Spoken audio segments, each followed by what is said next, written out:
Good morning, everybody. This is Dave Robinson, father of geologist Daniel Robinson. Again, I want to tell you guys, thank you so much for coming in to join me this morning to talk about my son's case, as well as just today. I was going to talk about the heartaches and pains, you guys, that families we go through while searching for our loved ones. Some of the things that has been difficult in the road so far in the journey to locate my son. Very difficult times, it's ups and lows, and I just wanted to kind of discuss that. Also, I will be talking about a special guest that we'll be having this evening on prime time. You guys be come back this evening as well. A family that I talked about before, young lady who went missing, and want to be able to, talk about her case and bring awareness to her case as well. As you guys know, that one of my biggest points of searching for my son is also to help other families who's going through the same thing. This is not unique to my family. It's every day about 1,400 people a day, 1,500 people a day goes missing in this country. And, it's devastating. It's a devastating event that happens to families. And when it happens, it's very painful going through the process. So, yeah, like I said, I want to talk about those things as well. And we will get to that. So, you guys can join in with me this evening as well. Like I said, to talk about other cases as well. Let's talk about Daniel's case. But you guys, this morning, that's like I said, I want to talk about the heartaches and pains that we are going through as a family. So thank you guys for coming in. Again, it's Dave Robinson. I'll see you on the side.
When the lights and camera turn off, I will be here.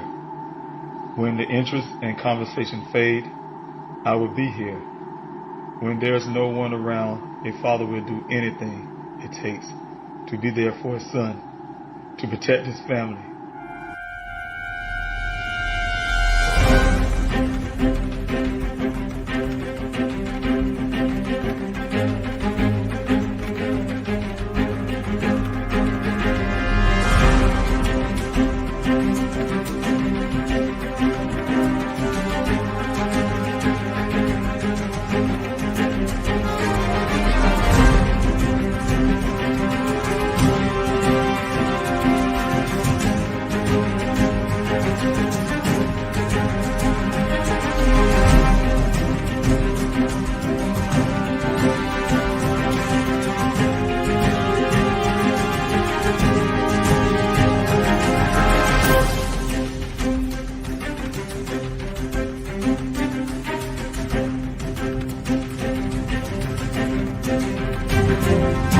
Daniel Robinson went missing 4 months ago. This is the last photo his family has of him. He's a 24-year-old geologist, last seen leaving his job site in Buckeye, Arizona. As the Gabby Petito homicide case garners national attention, another young person has been missing for nearly 3 months, and his family is desperate to find him. 24-year-old Daniel Robinson, a geologist, was last seen on the morning of June 23rd, leaving his work site in the desert of Buckeye, Arizona. David Robinson had only one thought on his mind as he drove the nearly 1,800 miles from his South Carolina home to Phoenix. I had to find my son. And I'm still searching for him. Thank you guys for coming in this morning. Again, I'm David Robinson. I'm the father of geologist Daniel Robinson. Thank you. Thank you so much for joining me. I know this is difficult. You guys, it's been next month will be 2 years that Daniel has been missing. June 23rd, coming next month. Very difficult time for my family and I, and my family and me, and we just, uh, you know, taking one day at a time. I really feel every day I get up in the morning, I really feel that I'm a day closer or a moment closer to finding out what happened to my son. Something will pop off, whether it's through law enforcement, my own actions, as well as you guys in the public. So I'm keeping my faith and gonna keep this thing going. So, like I said, it's really rough, but I thank you guys for those who continually support. Like I said, for a family, keeping support for your loved one is one of the tasks as well, as going through the pains and process of looking and searching and hoping and wishing and praying and everything that comes along with it. So I want to talk about those things as well as talk about my son. Again, you guys know that I start off with talk about Daniel. Daniel's young geologist, graduated from the College of Charleston in Charleston, South Carolina. My son, he went into the field of geology at the School of College of Charleston, hoping for a big career in geology. He loved geology. He fell in love with it. Did so well in college. He graduated with honors, and took his career out to Phoenix, Arizona, where he wanted to start his life and his career.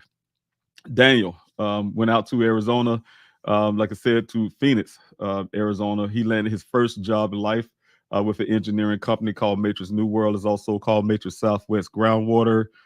They hired him on as a field geologist. Is also called a hydrogeologist, and his job entailed him going out to get assignments to go out to various well sites all across Arizona, well sites to projects to where there is groundwater that have to produce at least 100 years of water for these wells in these communities. These communities have to have 100 years of water supply, and his job being a scientist to help determine those things. So, job is very important for Arizona, being a desert state, and keeping these drilling companies in compliance with the law when they're building these wells. So again, Daniel's job is very important. He was doing that job on June the 23rd of 2021. And of course, like I said, to back up a little bit, Daniel, very responsible young man, first time living out on his own, going out to Phoenix. The family and I, we thought he was coming back after he took this class after graduation. Thought he was coming back to South Carolina and then prepare to go out to wherever he wants to live. Because one of the expectations I had for my children growing up and say, hey, look, get out of South Carolina. South Carolina, the world is bigger than South Carolina. So they always had that in their mind growing up. And I was expecting and knowing that Daniel would. I didn't know whether it would be Phoenix, Arizona, or where, but I knew he would most likely be leaving South Carolina to spend his career, to go out and do a career. Of course, he stayed in Arizona. He landed the job, like I say, with Matrix New World Engineering Company. He stayed there, took care of himself. You guys, he started off with stayed at someone's house. One of the guys who happened to be one of the workers at Matrix New World stayed with him for, I believe, about a month, almost a month or so, and get his apartment ready, set up. And when he did that, like I said, he got himself a little vehicle, a used vehicle, and started his life. Did very well. Utilized those tools and things that I taught him as a young man, him and his brother and his sisters, about how to take care of a car. Something go wrong with it, they was up under there with me learning. And so he was able to do some things to keep his vehicle running so he could stay the person that he is, very responsible, make sure he making it work on time and get there. So, of course, the vehicle was very strenuous for him, but he was able to do that for a good length of time before he ended up buying that 2017 Jeep Renegade. As you guys know, the vehicle that's part of this case. So, of course, like I said, Daniel he's left Phoenix, Arizona. After a while, he wanted to live in Tempe. Tempe is a city that's right outside of Phoenix. It's on the east side of Phoenix. And he went out to live in Tempe. And that's where he was living when he went missing, you guys. So, of course, like I said, Daniel, very responsible young man. But my family and I, we know him. So that you guys may know him as the missing geologist, but we know him as Daniel. our son, our grandson, our cousin, you name it. And Daniel is one of those persons who help keep the family together, bring the family together. He's a person, like I said, his personality always on that positive side of things, to unite, not divide. So that is Daniel. Of course, he have a lot of friends. You guys know about that. That's what some of the things I want to talk about. But the hearts and pains, you guys, like I said, come from just the whole point. So when the person goes missing and the family, we know, say we do our due diligence, we know that something is wrong, and we decide that we need to go get help. And the first thing we do is go to law enforcement, because you know what, that's what their job is, to help us locate our loved one. It's a scary moment at the beginning, when you realize that person is missing. You feel helpless, and you don't know what to do, where to turn. You exhausted all your initial leads, you could say. You exhausted those things because those due diligence is calling friends, calling other family members, go to places where this person normally would go, things like that. Look at the patterns. The patterns change, so we did all the homework that most families do before they report anybody missing. They don't say, hey, somebody walk out the door and I'm going to report them missing. No, it doesn't work that way. So again, this goes back to, like I was saying, you guys, at the beginning, there shouldn't ever be a such thing as a report time for law enforcement to say, hey, you have to wait 12 hours. And it's like them taking charge of something they don't know. There should never, ever be a point where any law enforcement agency say, look, you have to wait 12 hours, 24 hours before you report, whatever the case would be. It should be report when you know your loved one is missing, because families, like I said, we're always going to do our due diligence first. That's how we know the person's missing. We know our person. So again, those things are crucial, because if that happens, maybe law enforcement will act immediately. And when they act immediately, I think with those 1,500 people missing a day, we'll find a bit significant amount. That number will drop of people who have never been found to this day. Some people have been missing more than 20 years. There are some cases where I've heard a person been missing about 20 years and actually showed up. So things like that is possible to happen as well. But it's rare, very rare. So again, guys, thank you so much for coming in. I see some people coming in still. I truly appreciate it. I talk about it up front. We'll have a guest on this evening, Miss Navarro. She'll be talking about her daughter, Jessica. I had her on this Q&A before. Well, not her on the Q&A before, but I had her case on the Q&A before. I talk about Jessica and her daughter Alicia, and just wanted to put it back up here again, you guys, so you guys can remember a little bit of part of that. If those who have not seen the case or have not heard the case, I just want to play a little clip here for you guys, if you can, just put a little clip here. Where you guys can, if you, like I say, if you know anything that'll help another family, and you can see the information that's strolling on the bottom of the screen there. And I put that there, you guys, because I wanted you guys to be able to get that information. So the information is on the bottom of the screen there for Lisa Navarro. She went missing, but I want to play a clip that I will be playing this evening as well, that her mother wanted to have out. And so here you go.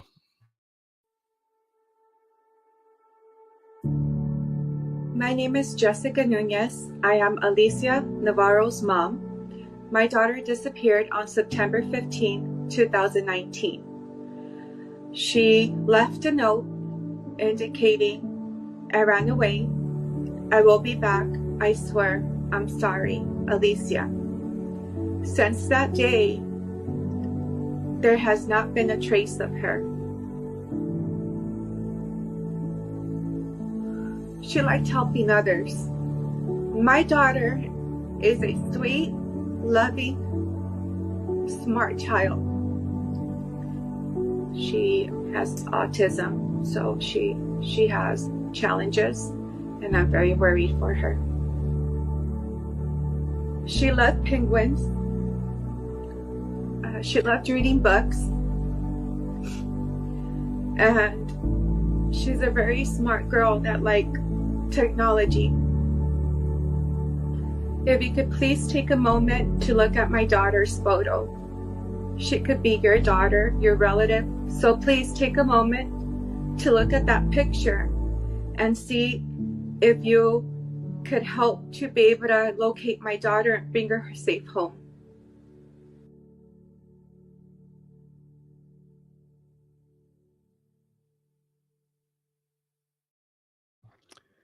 Yes. Again, thank you guys for paying attention. Yes. Miss Jessica, she's Miss Navarro. She's definitely, the apple don't fall far from a tree, and I see her passion for her daughter. Very nice lady. Her passion for her daughter. I met her doing an event that we had, a day of remembrance. She came out to support, and even in her pain, she was able to come out to support the event that my team and I put together, and tell us, talk about her daughter's story. To meet Miss Nunez, you will see, that say this is a very passionate lady, like say a mother who's gone through pain, and it's very hard, especially to see a mother go through that pain of her young daughter, going missing. Like I said, you guys, sometimes we can hear these stories and we can empathize, but you would never really fully understand that kind of pain, saying that a family had to go through when they have missing loved ones. People go missing, and just to see that pain and to hear her story is very touching. Just meeting her in person. So, you guys, she would be on this evening.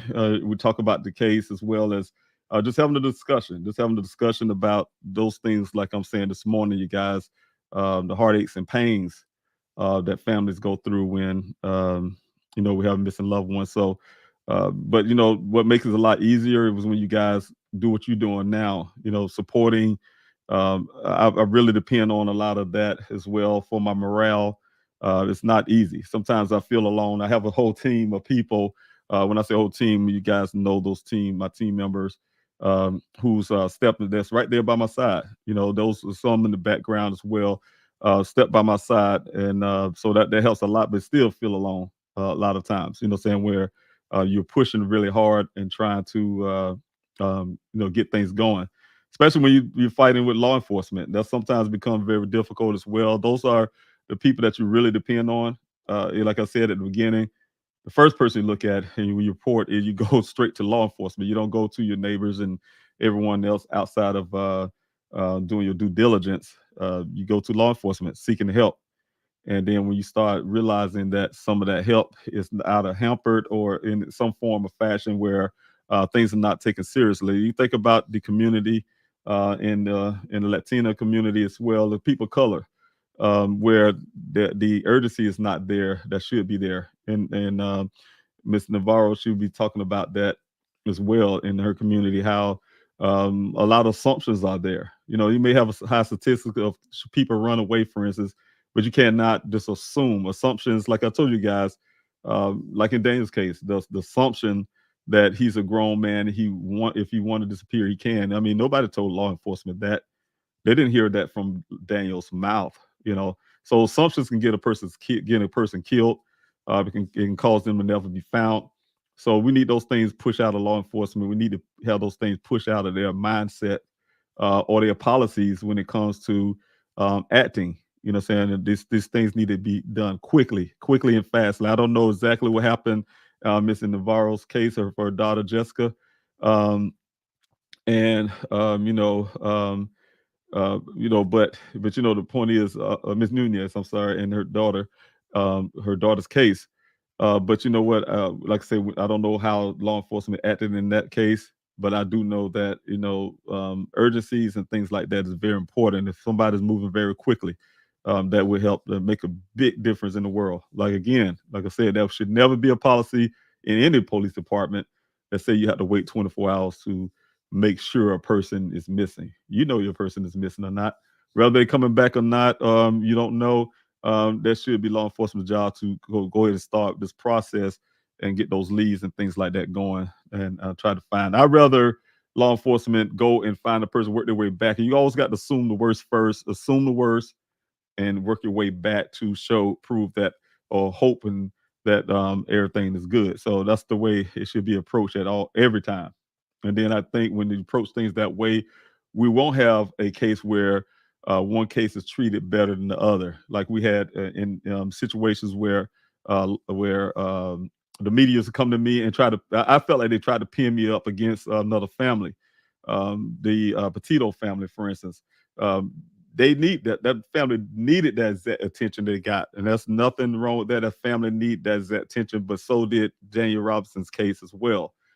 So they try to pin those things up against each other, but it's the facts is there, where some cases are treated a lot different than others. And so it should never be that case in law enforcement. There shouldn't be a urgency in one and a non-urgency in another.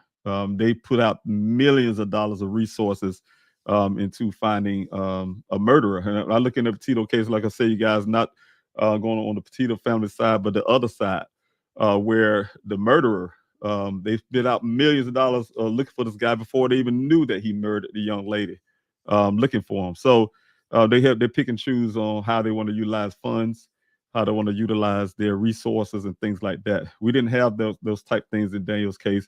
I've been out there. They work with the community in a lot of these cases. I had 48 weeks of searches, you guys, and law enforcement didn't help me not one time with those searches, except the times when I called them in there.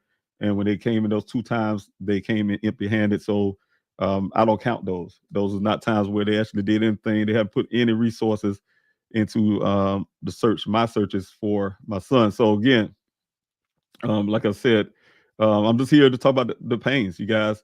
You may have not seen before. When I first came out to Arizona, my daughter, who lived in Phoenix at the time, she and I would go and scrub, like I said, the whole Phoenix area, Buckeye, trying to get leads and do whatever we can to try to see if even I'm gonna tell you how we even think about it. The things that we know that Daniel wouldn't do, we checked anyway. You know what I'm saying? Because sometimes, just like being a parent, your parents, we teach our children a certain way. My mom, she taught me a lot of things that that I do a whole lot different, if I want to put it that way, than she expects. You know what I'm saying? Because I didn't teach him that. But when you become an adult, you do make your own way and your own path in life. So you have to take those things in considerations too. And so my daughter and I, we would scrub and we look at the airport to see if he took off and took a flight somewhere. Even though we know Daniel would not go anywhere without letting his family know where he would be going. So we knew those things that we know specifically about Daniel, and we stuck on that. But at the same time, you guys, like I said, just doing the due diligence and the things you're supposed to do as a family. You're always supposed to just do things anyway. Just check anyway, because you never know. Some things, like I said, you think a family member wouldn't do, and then they end up doing it. So and then you're like really shocked, like, no, this is out of their character. And so you do take those considerations, but it's less likely they would do that. So again, I want to go into real quick in the comment section and acknowledge a lot of you that's coming in this this morning. I'm already ahead of time, you guys. My mind is all over the place, but you guys are coming in this morning and helping in with me here. I just want to acknowledge you guys. Again, I want to say this up front too. I kind of took away the term Q&A, you guys. I'm trying to take away the term Q&A. This is not a Q&A anymore for my efforts to find Daniel. But I will be answering questions. So it'll still be the same thing, you guys. If you guys have questions, you can still put that capital letter Q, the question mark, the word question. It's just that I'm not calling please help find Daniel Q&A because I want to be able to include other families. I'm trying to come up with names. You guys can help me too as well. I've been doing this for the last few days, trying to come up with a name for this YouTube channel. What I'm looking for is to have a name that will, of course, because my main priority is to my son, to bringing awareness to his case. That is my main priority. I have to as a father, and I have to as Daniel's dad, of course. And like I said, and that that's my priority. At the same time, I would like to make it inclusive to other families as well, the family I would have on this evening.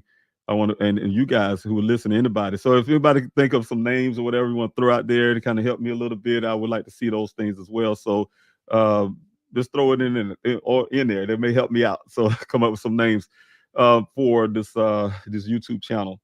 Tub 883, thanks so much for, I know you come from England, and thanks so much for just even putting that up, you guys. I know some of you are very dedicated to this channel, to this YouTube channel, and I really appreciate it and supporting everything I'm doing.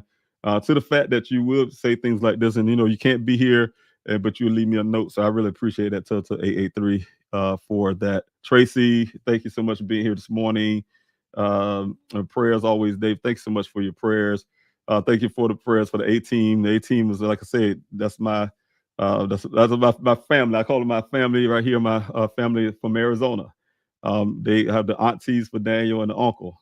So, but this really they've been there from day one in the background, helping as well on this channel as well, being moderators and you name it. So, just for Daniel hashtag. Thanks so much, Tracy. Shauna, speaking.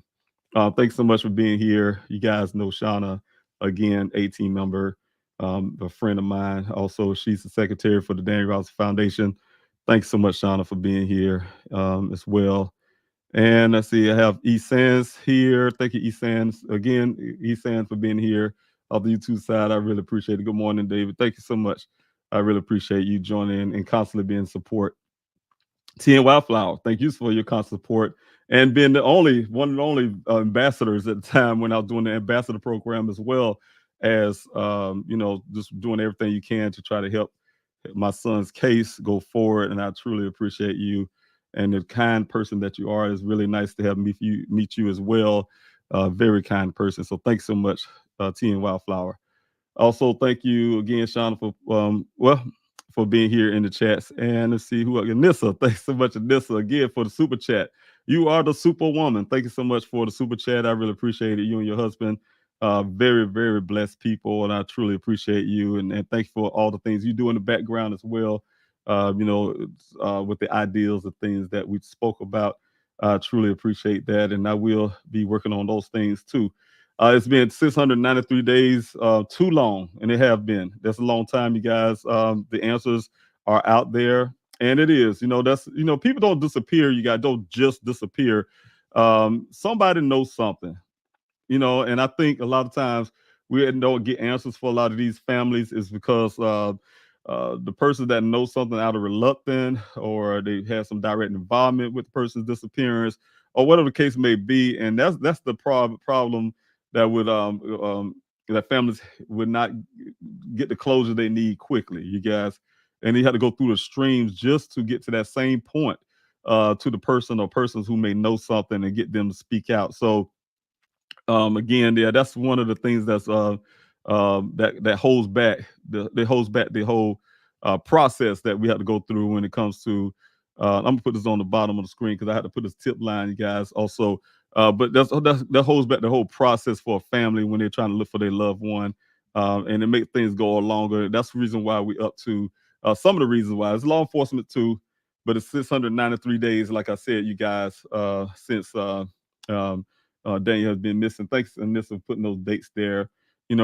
For me as a family member, as a father, it's hard for me to sit there and try to count the days. Those are very painful thoughts, as well as I do these fast and prayer for Daniel monthly. A lot of times those are very painful as well because some people call it anniversary. I don't like to use the word anniversary for it, but it's one of those things coming up on the 23rd of next month to be 2 years. Anyway, but yeah, somebody had the answers out there, and this, you're right. The answers resides in the minds of those who know exactly what happened, and they do. If that's what the tip line is for, at the bottom of the screen, you guys, for that person or person who knows something. Again, I preach it over and over again since I've started the tip line. I even had a person say they didn't want to talk to law enforcement. They want to talk. That's what it's provided for. It's provided for, like you guys, tip line to help me and my family come with the answers that we're looking for. Direct knowledge of what happened. Just like she said, Nissa said here is, exactly what happened. Now, I need the hypotheticals and things like that. I need the direct information. And that's what the tip line is for, 24 hours, 7 days a week. Live operators take your call. They allow you to be anonymous if you like. And if you don't want to talk to anybody at all, you can still just text the word tip to that number, and you can do the form and still remain anonymous. So, the pathway is there to get an answer to what happened to Daniel. Now is your chance to come forward. No justice, no peace. Justice for Daniel. And that's what we ask for as a family. So thanks so much, Anissa, for pointing that out. I really, truly appreciate it. Thanks so much, Pat, for being here as well. Good morning to you. Stacey, thanks so much for being here as well. A young girl was found after 9 years of being missing from the Midwest. And those are blessings, you guys. I've seen cases like that as well. I think she was found yesterday in Asheville, North Carolina. Never give up hope. And that's right. In those cases like that, that do give families hope. When you hear these success stories, these stories where families, they love one is alive. Like I told you guys, despite of the information I have that suggests foul play, I don't know what the definition of foul play would mean in Daniel's case, but I know there's evidence of foul play. But what that definition is my faith and my hope is to know and believe that Daniel's alive, and we just need to rescue and find him and bring him back home to his family. So that's the way I look at it, and that's my faith. That goes all with my faith, because just like you have here, Stacey, God forbid it be 9 years, but what I'm saying is people are brought back home safely. So that's what I'm looking for in the case of my son, and it will happen. Thank you guys for putting this Alicia Navarro case up. Please don't forget this family, you guys. Like I said, it's very difficult for families to keep our loved ones out front. I went to a couple radio stations on yesterday, trying to make sure that Daniel case is being heard. I went to a doctor's appointment. I laugh about this because I go to doctor's appointment. I always keep my flyers in my hand. I always keep flyers with me, guys. And here it is, the X-ray technician, for instance, or something. I give him a flyer. Hey, look, you need to get this. Please share the story and give some flyers out to your friends or whatever, and share the story. Because it's very important, and people do that. I've had went to the dealership for my car when I had to get an oil change, and I get out flyers out there, and I go back again. This is a year ago. Go back out there again, and they still have the flyers posted up and things like that. So just see that the my doctor was able to get the flyers as well, keeping up the story, even watching the Q&A. So so really, like I said, you guys, but it's difficult. It's difficult for families to keep that story alive, because it's very important. You guys, the job that you guys are doing, sharing the story, coming on here, is very important, because it keeps that story going. Because law enforcement, in my opinion, the way I look at it, would utilize non-action from families, in a sense, when things kind of die down, the interest of the public die down. It's easy for them to say, hey, this is a cold case. We have no more leads to follow. That's the Buckeye said early on. We have no more leads to follow. Here it is. We've had crazy leads, myself and then my investigator as well. Crazy leads that we gave to them, and they say, oh, we have no leads to follow. We ain't investigating. And so what I'm saying is, it's hard to keep the case alive.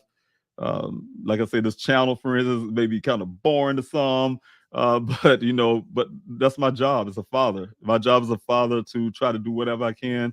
I'm not an expert, I'm not professional. It's my job to try to keep Daniel's story alive, and try to employ everybody to help me to do so. So that's what the family does. That's why I think Ms. Nunez would be coming on this evening to try to make sure that her daughter's case is being heard, as well as what I'm doing to try to make sure that Daniel's case is being heard as well. Also, let's see who I got here again. Thanks, Shauna, for putting that up as well. Don't forget to hit the like, share, and subscribe button, you guys. If you are if you never done it, and if you are new and just kind of passing through just to see what's going on this channel, just hit the like and share, subscribe. Even if you decided you're not coming back, that'll help as the algorithm. That's part of me, what I'm doing to help the channel grow, to get this Daniel story out. Like father, as well as being able to help other families, because I have a bigger audience, and that's what I'm looking forward to. Is numbers. All I'm trying to do is reach that right person. And I'm telling you, just like Anissa said here, somebody knows something, and you can hit that right person. You guys, it matters. It matters. You just have to hit that right person who can say something. They can be telling their friends, and their friends tell their other friends, and then it come to find out somebody who happened to be going down that road that day is one of those friends or something, a family member or whatever, and then that jogs some kind of memory, and that's all you need to break a case or get more information. So, all right, and let's see. Thank you, Tia Wildflower. That's the one suggestion, but I will keep thinking, and I'll see what your suggestion was. I must have missed something here. Let me see what this is. Does it bring the missing home? Yes, that sounds good. Sounds good. So I'm gonna keep that in mind too. And I wish I can go ahead and write this stuff down, because you know what? I would get off the Q&A, and oh, see, here I am calling it the Q&A, but I will be getting off here, and somehow things get past me. So I will be writing that down. T and Wildflower, they say bring the missing home. That sounds really good. I really appreciate that, and I will be pondering on that as well. If anybody else have any suggestions as well, I would love to hear those. And because I've been, like I said, for the last couple of days, trying to come up with a different name for this channel. And, it's still Please Help Find Daniel, of course, but want to bring inclusiveness to other families, as well as make sure that I'm still honoring my son, and make sure that I'm doing what I'm supposed to do as a father. My job is to fight for my son. Thank you, Shauna, for putting that up there as well. Again, any suggestions on names for this YouTube channel to present Daniel and other missing persons, and they're getting their stories out. You guys. So you guys can help me. Like I said, throw some names there. I'll be writing them down, and then we'll go from there. So I truly appreciate that. And thank you to Team Wildflower for yours. Darcy Miller, thanks so much for being here. Hello, continue to pray for Daniel and you and your family. Thank you so much for your prayer. Prayer changes things. I believe in prayer. And I thank you, Darcy, for coming in off the YouTube side. Pat, thanks so much for being here off the YouTube side as well. Praying for Daniel and Alicia to be found. Thanks so much. We need those prayers of family. Had another family on here as well that I'll talk about is Mr. Risto. There's a couple families, you guys, outside of Arizona that went missing. I talk about on this channel, and just love to have those families to talk about themselves. We also had, discussions about resources and things like that that can be that people can utilize to help you find your loved one again. So thank you again, Pat, and thank you, Darcy, for being here. I'm trying to see if you got Terry Dean. Thank you, Terry, for being here. 2 years too long. Prayers of strength and fortitude for the Robinson family. Thank you, Terry. I truly appreciate you. I look for Daniel, sweet face wherever I go. Thank you so much. Yes, and that's what we need. You never know, you guys. Like I said, I've always had that faith that Daniel's out there somewhere, and we're gonna find him. Just to have those eyes, out there. So that's one of the biggest things. So. Thank you. I really appreciate that, Terry. Mr. Larnell, thanks so much, sir, for being here this morning.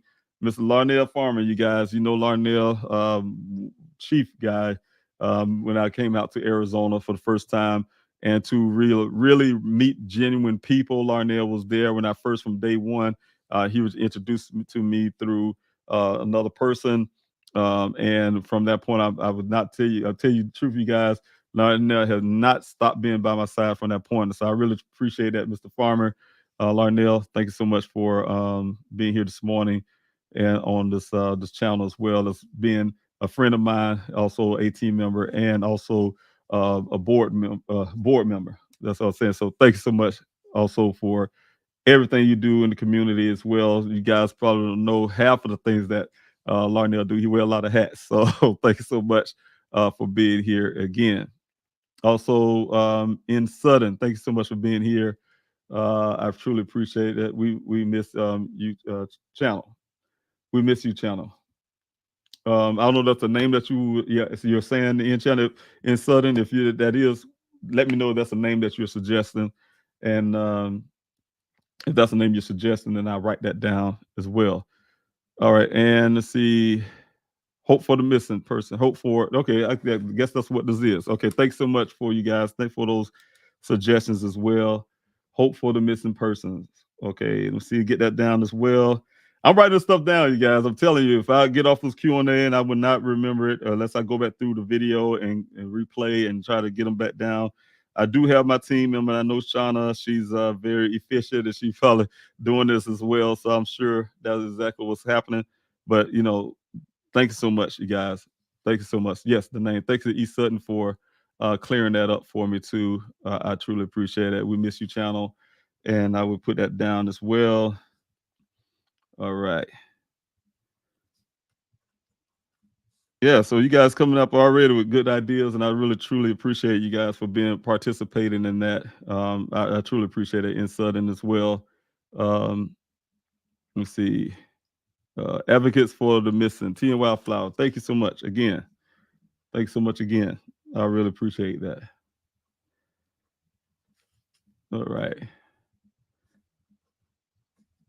That gave me some leads, you guys, to go on, and I will be continuing on with that. Those leads of names and things like that. So I appreciate it, you guys, for joining. Also, you guys, I'm a person that's not it's amazing. It's amazing. I say it like this. I give contributions. I give all glory to God because I know He is I know the power of God, you guys. Some people believe, some people don't, but I do. And I know the power of God, man. They're doing the impossible. You know, I remember when I first got to Arizona, I didn't know anyone except for my daughter. Like I said, I picked her up and she come to the hotel room and we just go out and try to do everything we can. She used to come out to the searches at first. Her sister ended up coming down when her and her husband come down to help us out in the desert at the beginning. When I first started my desert searches. And of course, like I said, after that once when she came down, her sister came down and they was out there searching together, all of them in their little group, and they found some animal bones, and it scared me. I'm thinking about so I forbid them from going to the searches. But the thing was, like I said, just being out there the whole entire time as a family, not knowing anybody, that was difficult, you guys. You know, being able to reach out to people that you don't know. You know, try to find ways. I never had to organize anything in my life, and to try to organize a search for your child. I used to go out to the Sun Valley Parkway all the time, you guys, with binoculars in my hand. With binoculars standing at that gate, I'll never forget this, with binoculars, hoping and wishing. The only thing that kept me away from my son was this desert. And this desert kept me away from my son. It was very hard going out there in the evenings every day, out there as much as possible. I could say literally every day, but every day is possible. And going out there and standing out there with binoculars, trying to look out in the desert, try to see if I spot Daniel's vehicle, right? And it was difficult, you know, and desperateness to get in that desert.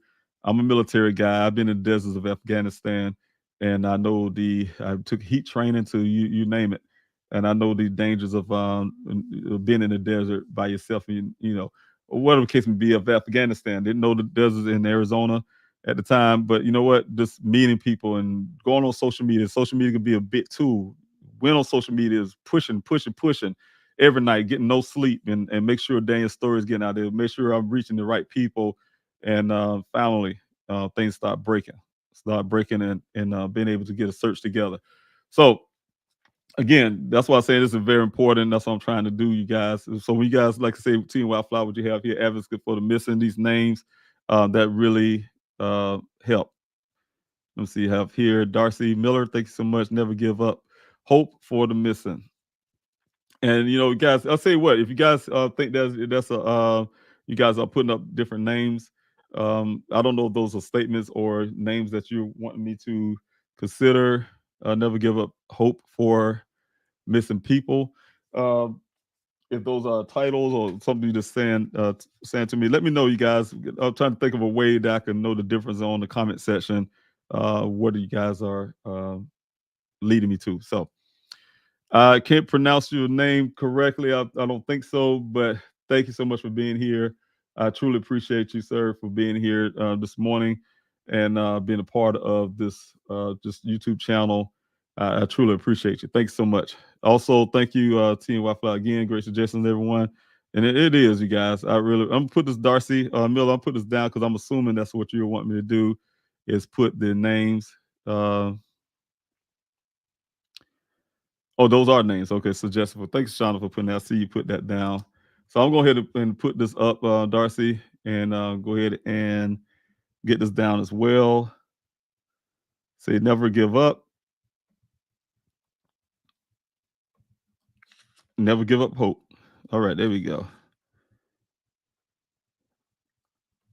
For missing people. All right. And I truly appreciate that. And yes. All right. My writing skills is horrible this morning. But thank you guys for those and you know any more that you guys have. I truly appreciate it. See, you guys come up with it kind of quick. I was sitting there, like I said, for a couple days, still trying to ponder wordings and things I can utilize. You guys see, I did this backdropping the other day. What I wanted to do is kind of, and the reason why I have these words is scattered all over the place. I kind of thought of things in my mind, and kind of like if you was to take it and throw it down on a board on the table. You know, whether like here on the side here, got my hand oriented, says like leads here. You got the FBI there. You know, consistency. You know, saying the grassroots movement up here. You know, I'm trying to orient my finger, you guys. It's kind of difficult with this. I don't know how the weather people do it, but also you got Daniel Robinson. Hashtag Daniel Robinson, and you know, just the hashtags that everything we utilize, you know, on social media. He's a geologist, for instance. The leads that, like again, like I said, the foul play, the 2017 Jeep Renegades part. Please help find Daniel. You know, the date, June 23rd. You got some more things behind me. The Snoring Desert here, Justice for Daniel, Justice Department. You know, I kind of throw in a whole bunch of stuff and to kind of suggest some of the movements and things I have been doing since I've been searching for my son, and you know, try to throw that in there, but just come out with something a little different, you guys, to try to help bring more people into this channel. Like I said, just talking and talking and talking sometimes can be kind of dull for some, and I just want to try to find some way to keep the interest, and as well as bring in new interest where Daniel's story can go out a little farther. So I'm looking for that. But I want to jump in real quick, and I had to put this stuff up again. And I know this is also redundant for what I'm doing. So hold on. So let me see what I have here real quick. Wildflower had to put this up to make it easier to see. Maybe start with the channel name. Yes, and I agree. It's a suggestion. Okay, and I'm just reading some of you guys' comments here. Channel name, supporters. There you go. So thank you so much. I really appreciate it. Make it easy to start with channel name. Thank you to your Wildflower. Supporters for finding the missing, and so that is that's good. Thanks so much, T and Wildflower for doing it that way. That make it a whole lot easier to. Okay, I'm gonna put this down real quick. That make it a lot easier for me to understand if you guys are making statements or you're helping me with the names. Also, okay, channel name. There we go. Okay, I have more. Thank you so much, Team Flower. Find the missing. There we go. Keep it coming. All right. I was going to put one thing I was going to put again, like I told you guys, write this down too, that what I'm doing is go ahead and put in, let's see here, put this over here, is some of the things about what I'm putting up for this mail-in protest. Because the mail-in protests have not stopped, you guys. I want to make sure that everybody know that. I have some family matters that have been, that's been going on in my family, you guys. I want you to pray for my family as well. Some real family matters that's been happening, and it's been happening all at one time, you guys, and so it's putting a bit strain on things I've been wanting to do. I want to be more present on social media, and I had to take my time off from the Q&A to handle the family matters. So pray for my entire family. When I say this, you guys, so of course I cannot put the details out there, but pray for my family, and because it's been very rough lately, and so we're dealing with a lot of stuff in my family, and like I said, it's hard to juggle the media that I have to take care with my family, as well as trying to take care my efforts to find Daniel. So it's that juggle back and forth, and I'm still trying right now, trying to make a pathway for myself to be able to do both at one time. So again, thank you. I'm gonna put this up real quick. Thank you so much, Darcy. Channel name suggestions, awareness. Okay, I'm gonna write this down because I do not want to forget any of this. You guys come up with some great ideas, some great names. So y'all give me so many of them. That's gonna be then next thing I'm gonna say, hey, y'all help me make a decision. So thank you so much for putting these up. And I'm going to utilize each and every last one of them and to come up with a name. And I really appreciate that. Thank you so much, Darcy. I truly appreciate you for your suggestions. It got here also Tea and Wildflower. And you full of them, Tea and Wildflower. Your mind is moving fast. Warriors for the mission, for the missing. Oh yeah, that's good. All right. Yeah, see, I should have came to you guys the first time. I should have came to you guys quickly, huh? I would not been well. I had to wait on this Wednesday to be able to act. So, all right, thanks so much. I really appreciate that. Let me see. Renee, thank you so much for being here. I truly appreciate you for coming off the Facebook side. God bless you for being here. Also, thank you, Nissa, for the super chat. Thank you so much again for the second super chat.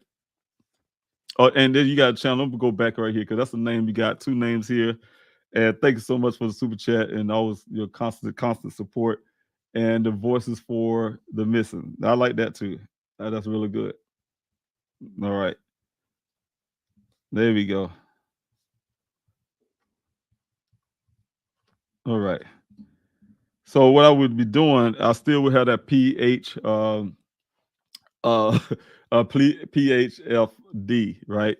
And then that name for that. So I try to make sure it's not the Q&A anymore. So thanks so much, everybody. I truly appreciate that. Really getting these wonderful name suggestions. Thank you, Shauna. Let's see here. Oh, May 5th was Missing and Murdered Indigenous People Awareness Day. 2018 report by Urban Indian Health Institute. Murder is the third leading cause of death among American Indian and Alaska Native women. And you know what? And I know we talked about that before, Shauna. On this channel, YouTube channel. See, but when it was Q&A, we talked about it before, and it's very heartbreaking. It's very heartbreaking to be able to know that indigenous families go through. The crazy part is, you guys, you don't hear anything about it on especially the women, indigenous women.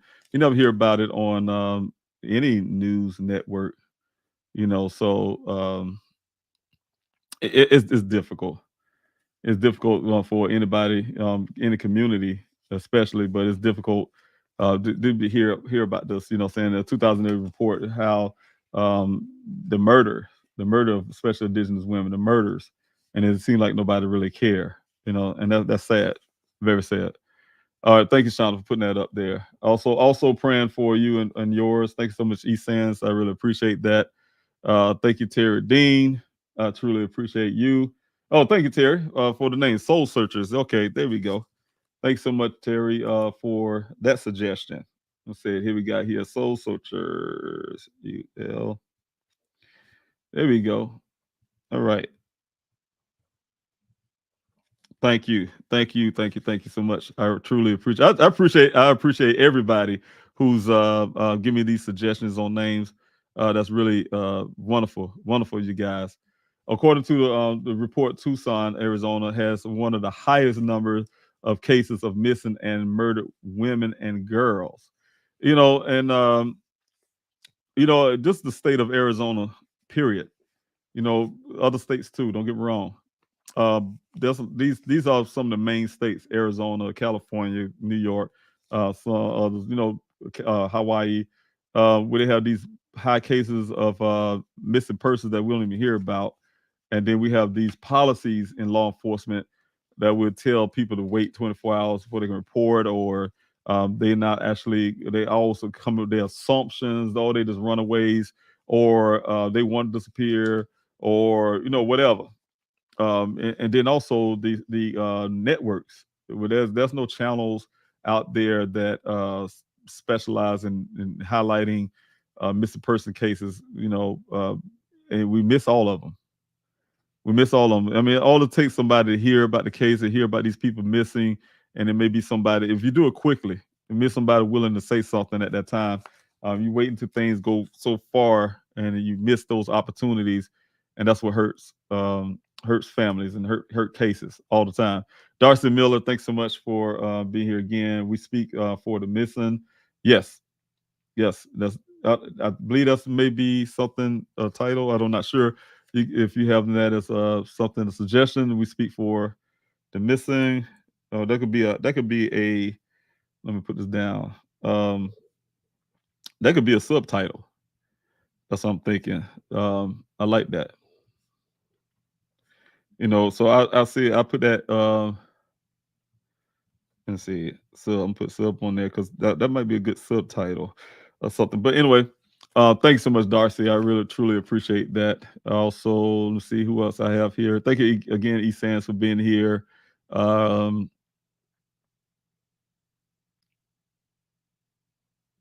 Okay. All right. There we go. Nessa, thanks so much for being here. Thank you again. I said I'm being here, but thanks so much for the super chat. I truly appreciate it. You're just constant. I really appreciate it so much. Channel name, Justice for the Missing. I like that one. Yeah, that's really great. Justice for the Missing. You guys, all of you guys y'all have some really good ones up here. And I'm telling you, it's gonna be. I have a whole list of them already now. So like I said, now it's gonna be just narrowing down and putting together. So I will be coming to you guys again to finalize something. I'm gonna narrow them down, and we're gonna finalize those. Okay. All right. Thank you so much. Thanks so much. All right. I appreciate that, Nissa. Thanks so much for your suggestion. Okay, and thanks, Shauna, for putting so much information. You guys who not on the YouTube side may not get all this information that she's putting up. Who's on Facebook or Twitter? A lot of this come from the YouTube side. So the moderators on the YouTube side. So she's putting out a lot of information. I will put out here on the screen. And Shauna, thanks so much. In March, our Governor Hobbs, Arizona, you guys, created an Arizona Missing and Murdered Indigenous People Task Force, and that's great. That's great to hear that. And that happened right here in March. That's something I'm unaware of. Shauna, thank you so much for putting that there, because we will be talking about that as a team, right? So thank you for putting that up there. So now I'm aware of that. That's something I didn't know. And also, of course, we're reaching out to Governor Hobbs and also to other state officials and so on and so on, you guys, in the background. That's why I tell you guys, this mail-in protest that you guys are doing is very crucial, and it helps move things, keep things in motion. Like I said, I'm doing this juggling between my family situation and still trying to constantly keep my efforts for Daniel. But at the same time, this mail-in protest helps keep that pressure there, as well as allowing me to be able to do some of the things I'm doing in the background. These letters to, like I say, reaching out to state officials and government officials, trying to get some movements, as well as pushing law enforcement. I will send some letters out to law enforcement. Sheriff Bazone, some direct letters and things back to him again to try to get some things going. So thanks so much, Shauna, for putting that up there. We have another suggestion here of Dr. Miller. Thanks so much. We speak for the missing. I think, did I break that down? That sound familiar? Yes, we do. Thanks so much, Darcy. I have that one, and I truly appreciate that. ESANS, it's never been broadcasted. Native women and children get snubbed all the time. And you're right. It's sad. It's really painful. I did a whole episode about it here on this channel, and yeah, that statistics, that I have found out. Um, yeah, it's really bad. I'm just sitting here thinking about that, and I want to try to talk about that again. Maybe one Wednesday, I would make it all about. I wish I would have did it today, if I'd known what Shauna had put up here.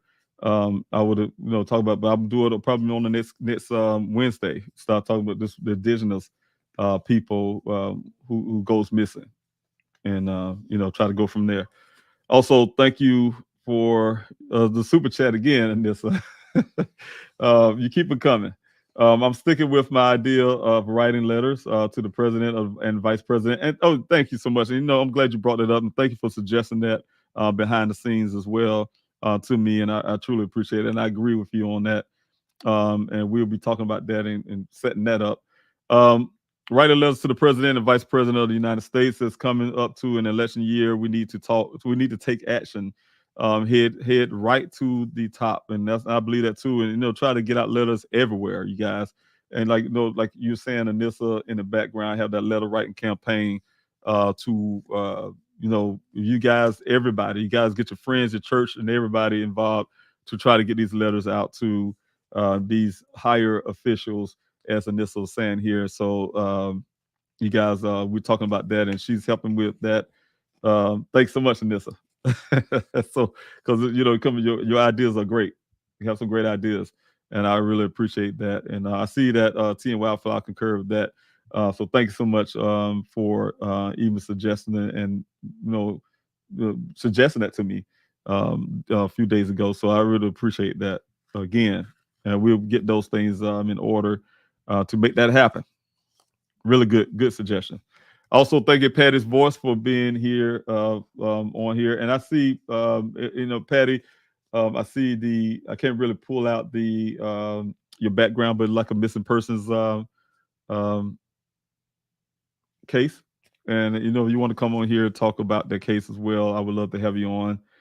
Your mother, there you go. Yeah, okay. If I were to go ahead and read it, my mother has been missing for 45 years. I'm sorry that you had to go through that, you and your family. I know that's rough, and 45 years is a very, very long time. And but we still gonna keep hope. I appreciate all the work you are doing for your son, so his case is not forgotten. Yes, and that's the main idea. And I'm sure you're doing the same, like what you're doing. You're posting here. Never give up. 45 years doesn't mean that your mother cannot come back. You're not being able to find her. And I don't know what your settlements on that right now, but I can't say for outside looking in as a man of faith. So I believe, and like I said, I've seen cases where a person have been missing. I was told by a very close person about a person who'd been missing for about 20 years, and they came back. So it can happen. You got to keep that faith, and I believe that. So that could be a joyous occasion where sometimes people think not, and then things do happen. So God have a reason for things, and it happens the way it need to happen. And keep that faith, Patty. Thanks so much. I keep the faith for you. God bless you. Thanks so much for being here. Also, Darcy Miller, channel name, help us find the missing. Yes, there we go. Thank you, Darcy. Help us find the missing.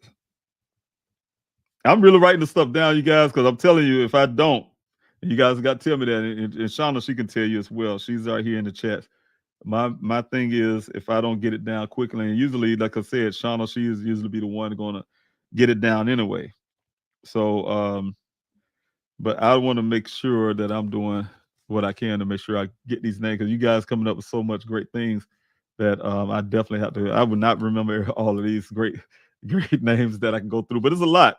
If you look at my list here, guys, I mean, I wish I could show you this paper, but I'm writing them down, and they're getting longer and longer and longer. So, like I said, now that was gonna be the point of me for not having, like a couple days ago, I'm trying to come up with a name, couldn't come up with anything, like having what they call like a writer's block or something.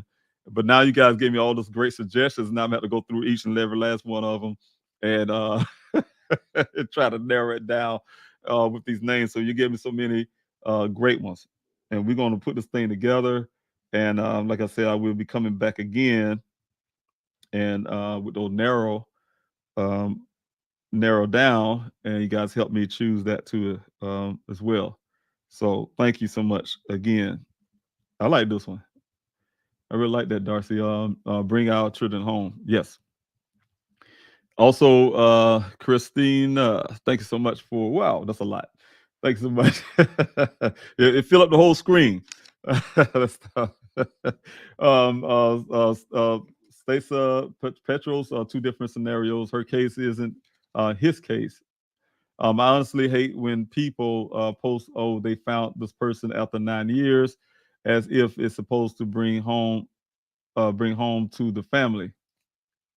Bring home to the family. His case was really swept under the rug, caused another case seem more important, and that's sad. Yes, but easier said than done to tell a grieving father family to not give up due to another child was found safe and unharmed with her mother, regardless of the circumstances. I'm not trying to, and I don't know what the rest of it is. We got cut off there, but yes, yes, it's hard. And it's hard for sometimes when people say also, keep the faith, and and so on. It's hard. It's to actually go through it. It can be very difficult in any aspects. But you know what? When people give out positive energy and you try to do everything you can to help another, and I really appreciate each and every last one. That's why I say I love each and every last person who comes and try to help me keep Daniel's story out, as well as support. Period.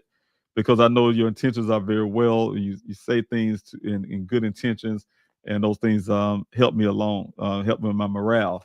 You know, and that's why I need those things. I need those to keep going. I think every family need those to keep going, because that signifies to us that people care. Some people say it one way, some people may say things in another manner, but they care, and they try to help you in their own way. And I truly appreciate each and every last one of you collectively trying to help me in your own way. You know, whether it's suggestions, whether it's encouragements to whatever. And I truly appreciate that. So thanks so much for your helps. PM Channel, thanks. Hello, David, moderators, all in the chat. Thank you, PM Channel, for being here and your constant support as well. Red Rose, thank you again thank you for being here off the YouTube side. Top of the morning to you, Mr. Robinson. Yes, top of the morning to you as well. Thanks so much for being here. But I want to say, guys, and I had to put this up, and I said it before that I put it up here before, and I'm going to put it again. It's repeating, but I have to go through it because I want to talk about this mail-in protest. When there's no justice, there's no peace. You guys already know that I am looking for justice in Daniel's case. We demand action, as we is us, is me, you, and everybody else who's part of this grassroots movement. Every one of you who have been supporting from day one. So I truly appreciate you guys. Also, no justice, no peace. No justice, no peace means that there can be no peace without justice. My son Daniel has been missing on nearly 2 years. 2 years will be coming on June the 23rd, you guys. So, of course, I'm pushing hard. I'm pushing very hard to make sure that I'm getting justice for my son. That's what fathers do. I'm going to have to fight for my family. Also, my experience is for searching for Daniel, my son. I have been putting on the investigator's hat. I have been searching. I put on my search hat on, as well as being an advocate for other families. You guys, I had to be a man. I had to be the father. I have to do what fathers do. That's what we do. We fight for our family, and that's what I'm doing. I feel that law enforcement has failed Daniel and my family and me. You guys, that's the reason why I fight.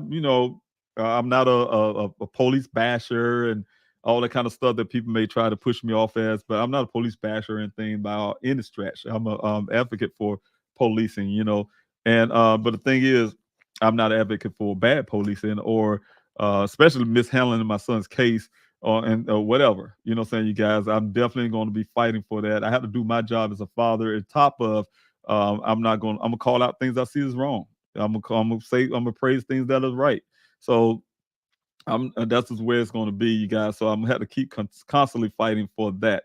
Also, you guys, like I said, the effects of injustice, which I know that we're receiving in my son's case. The injustice creates anger, frustration, and a sense of powerlessness.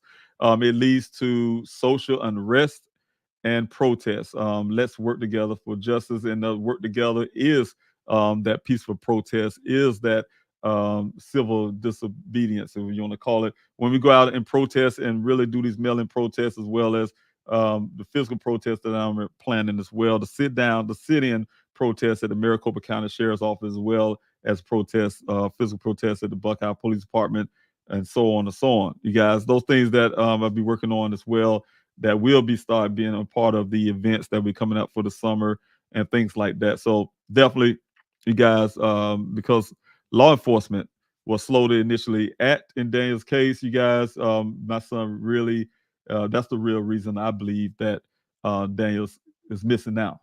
I had to drive all the way from South Carolina over 3,000 miles, 2,000 miles, 3,000 miles, whatever it was, to get to Phoenix, Arizona, to fight for my son. I shouldn't have had to have traveled that far and I really believe if law enforcement would have done what they're supposed to have done at the beginning, we'd not be having this conversation. I would not be on this thing called a Q&A or whatever the case may be. You guys would have never known who I was, probably, most likely, because I would have been, we would have found Daniel.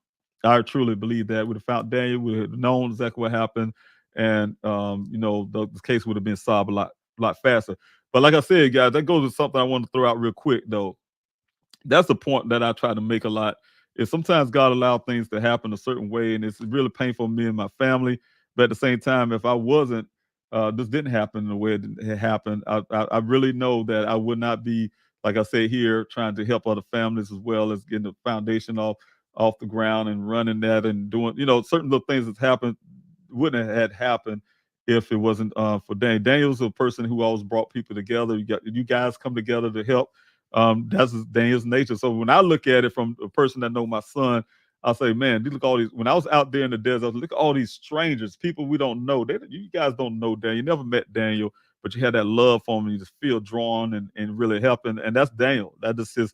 People say, man, I just feel so drawn to, and I say, yeah, that's Daniel. That's his spirit. That's the kind of person he is. You guys, if you met him, you will love him. That's just exactly his spirit. He causes people to do that. That's just what Daniel is. And I know that from his childhood, from his birth. And so again, this things wouldn't have been the way it is, bringing people together and so on, if it didn't happen this way. Despite that, we don't want it to happen this way, because the family, we want to find our love when we want my son home now, and it's very painful. But like again, I could say, because law enforcement was slow to initially act and on my son's case, and really, really go out to do their job to find the missing. That's the reason why my son is missing to this day, going on 2 years. Because law enforcement refusing to take the physical evidence of foul play I gave them, justice for Daniel has been hampered. And that's the facts, you guys. There's no reason why the Buckeye Police Department, for instance, are refusing to accept any evidence that's out there. I mean, I heard this detective literally tell me on the phone, you guys, I say, I recorded, keep everything. Literally tell me on the phone that he saw no reasons to to investigate, to do forensics at the scene. He had no reasons to. That's the reason why they just dragged the vehicle out there and kept moving. Right. That's what he's saying. Right. And now it's kind of funny. After the fact, now they gave me everything. They're trying to beg me for stuff. Right. Like, I don't trust that department. But the thing is, you guys, again, like I said, the fact about this whole thing, the law, they refuse to accept the physical evidence of foul play that we gave them. They hired their own. They didn't like the idea. They didn't like the facts. They didn't like the hard physical evidence. That they hired their own private investigator, and all the way I can see it, to rebut the physical evidence of foul play. They standing by that with a guy who never seen Dane's vehicle, never examined it, but tell me he giving an expert opinion of something he never seen before. You can't give an expert opinion about something you never touched or seen or whatever. You cannot do that. That's hearsay to me. Also, the fact that the Buckeye Police Department, like I said, everything you guys know about my son's case, we gave to them. The fact that the Buckeye Police Department also, in my opinion, purposely, they selective, you guys, I'm telling you. They'll say, oh, the rancher found the vehicle. But what about the rancher's statement? Did you interview the rancher like we did? What about the rancher's statement who the person who found the vehicle said I was in this area, this spot right here, right? That goes along with their own search where they claim it was too lush and we couldn't probably missed it. No, you didn't miss it because it wasn't there, right? And the fact the guy who's on the ground looking down at this ravine, seeing this cattle go in there, and say it wasn't there on the 17th, 2 days prior to the 19th, you guys.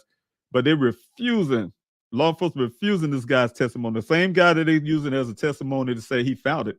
Well, say he didn't find it then. If you don't want to take his whole testimony, his whole statement, don't take pieces and cherry pick what you want because you want this vehicle to be here for 30 days for whatever reason. I call it cover for whatever reason they want it there for 30 days. I kind of wonder why Chief Hall made a special trip just to make sure we looked at this ravine and say, this is where the vehicle was found.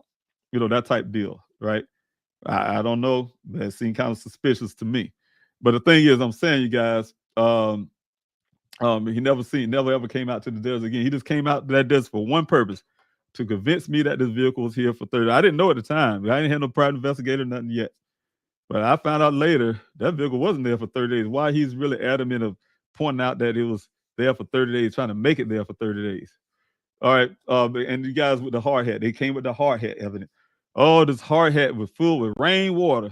I'm telling you something, you guys. I know it rains a lot. It rains a lot, but you know what? It rains a lot, but not a lot in Arizona. It don't rain like that in Arizona. Then it's desert. Think about this desert heat. Water come down, evaporates. Water come down, evaporate. It's hot out there in the desert. 118 degrees, water don't last long, right? Evaporation period happens. They want you to believe that this had been raining for 30 days straight, I guess. I don't know. Which it wasn't. We was out there in the desert. I'm telling you guys, I was out in that desert, didn't know the vehicle. That's what I'm telling you guys. We was even searching on the ground. Some volunteers probably went over that area because we was scared all over the place. We call it hasty searches. And, you know, it wasn't no rain. Every time I go out in the desert, there wasn't no rain out there. So the point is what I'm saying is, guys, that hard hat was sitting there with full of rainwater with a business card in it. And they want you to say that it was there for, I mean, that's a story they tried to sell to me, you guys. Oh, this is the proof right here. This is a hat with rainwater and it been here for 30 days, you know. It filled up with rainwater sitting for 30 days and it's filling up rainwater. So you think with rainwater inside a vehicle, there's enough rain coming inside the vehicle to fill up a hard hat, but the vehicle, now the window's not broken on the other side of the vehicle. The hard hat kept the water, but somehow the vehicle itself did not keep the water inside the vehicle, though. You know, that don't make sense to me. No, you poured water into this hat and to use that as evidence to say, hey, it was there for 30 days. But then you make you stupid. I'm telling you, criminals to me is stupid-minded. You put you forgot the card fell in there, or you put it in. I don't know what the case may be, but that card would have dissolved. You take you guys go home and you got some business cards, you guys, and you put it in a hard hat or a cup of water. Put a business card in a cup of water for a couple hours and see what happened to it. Imagine they saying 30 days. Put it in there for a couple hours and see what happened to it. It turned to mush. So it's a lot of BS that I hear from the law enforcement. And like I said, to me, it sounds like cover-ups and stuff like that. Falsifying evidence and things like that. Because law enforcement refuses to to take the physical evidence of foul play I gave them, Daniel's case has been hampered.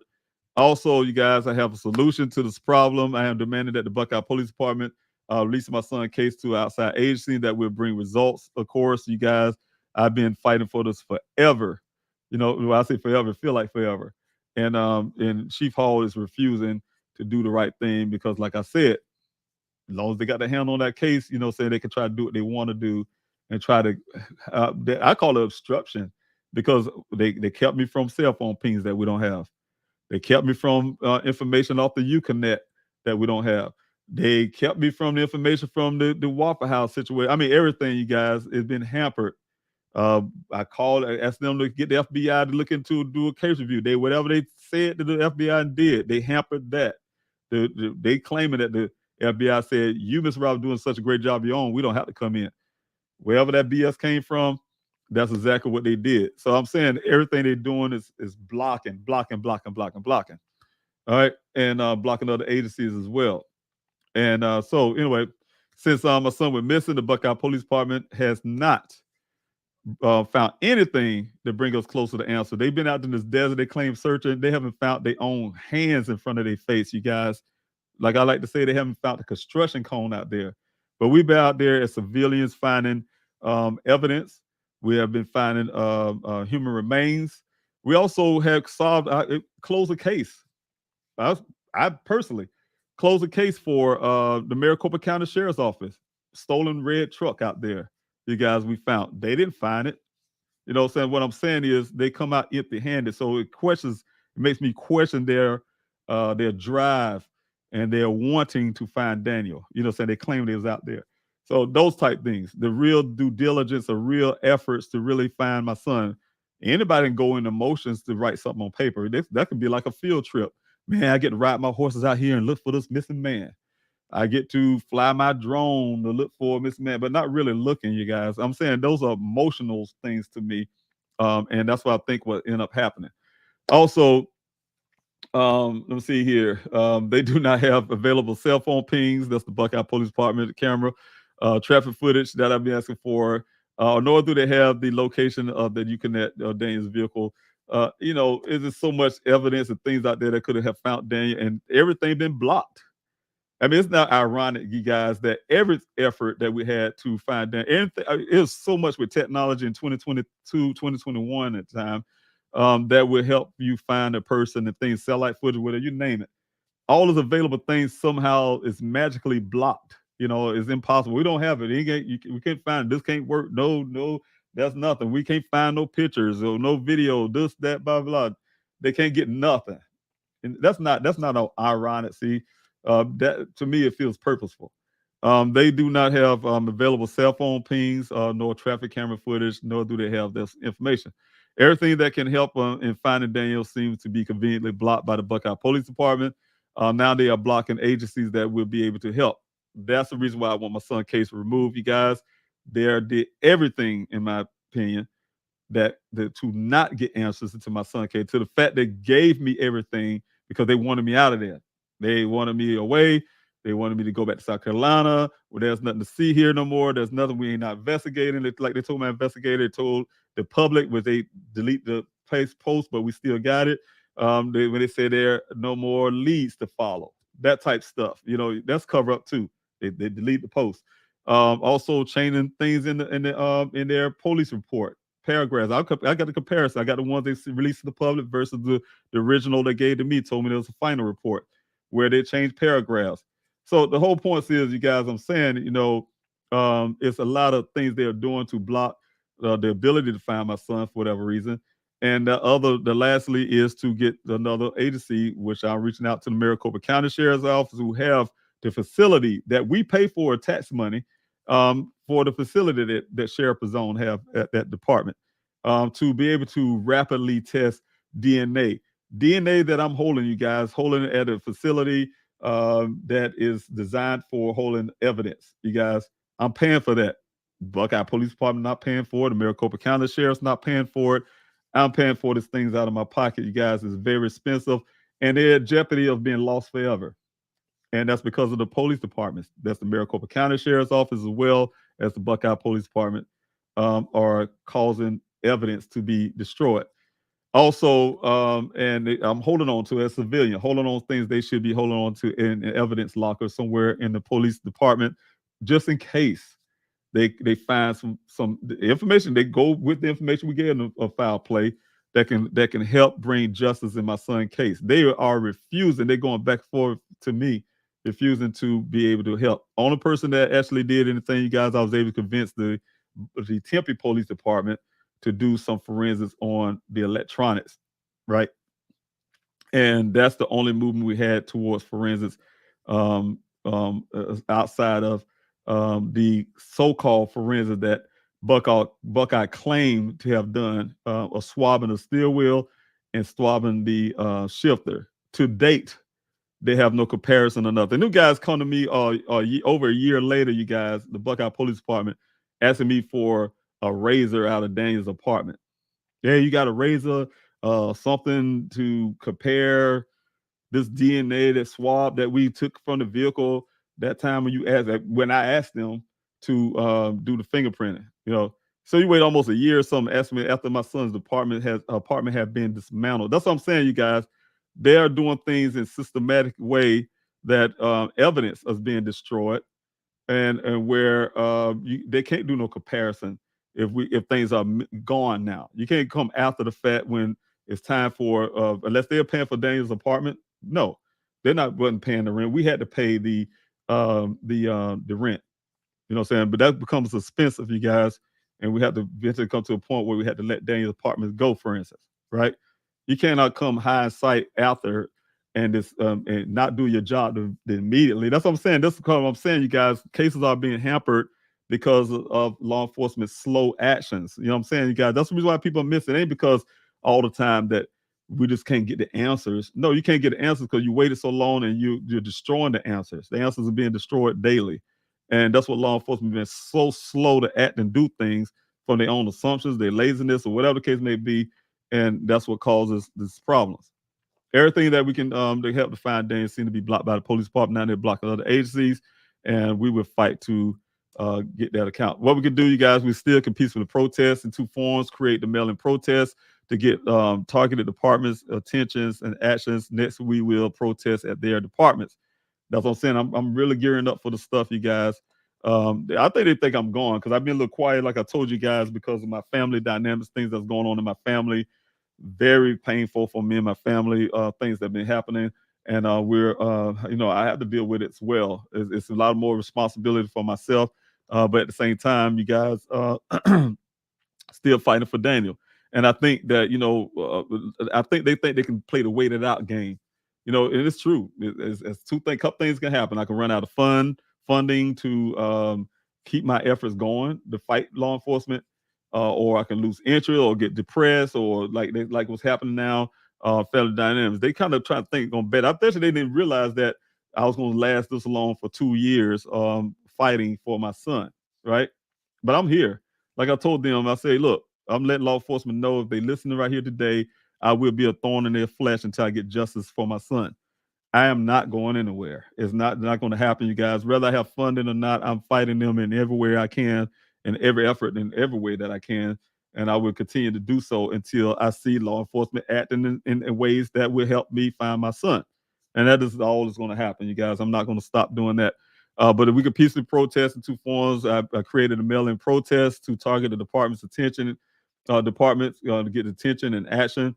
Next, we will protest at the department. I need you to join us as this grassroots movements and invite your family and friends. This grassroots effort, this is a grassroots effort that's powering the people, and we are the people with the power. So thank you so much again, you guys. I had to constantly put this stuff up because I want to keep, make sure that we're doing it.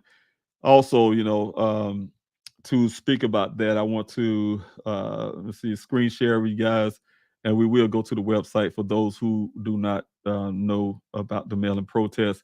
The website is here. Please help find Daniel.com, you guys, for those who probably may be new on this channel. And if you're new on this channel, please, before you leave, hit the like, share, and subscribe button. That'll help the algorithms to keep this channel going a lot farther. Home screen. Please help find Daniel.com. Please help find Daniel.com. Come to the home screen, you guys. If you want to help out with the mail-in protest, you would come on the home screen, stroll down till you get down here. These are PDFs, you guys. Oh, these are just pictures, actually. Other PDFs that I have. Of course, this is a letter. One of the part of the letter got the date on, is different, gonna be changed and all that stuff when you download the PDF. But it's letter to Chief Hall, you guys, requested for my son case to be moved over to the Maricopa County Sheriff's Office, FBI. Get another department fresh eyes into my son's case. They have not done one thing, again, like I told you guys, to move Daniel's case forward. Also, these are also mail stuffers. You guys can send these. You can send a letter off to Chief Hall, as well as you can send these anytime. These, I call them mail stuffers, or just almost like the same picket signs we use for protesting, you guys. These are definitely some of the ones I'm gonna be using when we do the physical protests in Phoenix, at the Maricopa County Sheriff's Office, and also in Buckeye. to get those justice. And we will have those signs made as well for you guys to carry in the physical way. But this is for you to mail those things in. You can mail them in, and these are the ones that I have. So this is pretty much the picture. You just kind of stroll through these and see what they look like. But these are the PDFs right here. All of them down here, the PDFs to what you see at the top here. Please mail in your PDFs to the address below. Send as many as you can weekly.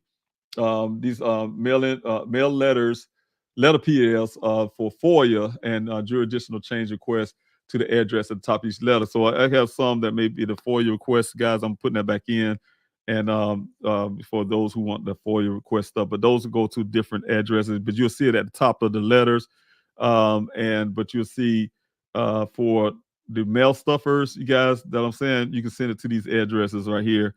The Buckeye Police Department, Chief Larry Hall, and as well as the Maricopa County Sheriff's Office. I want to go ahead and reiterate that again. So just like this one, for instance, we have the address that you send is directly to Chief Hall.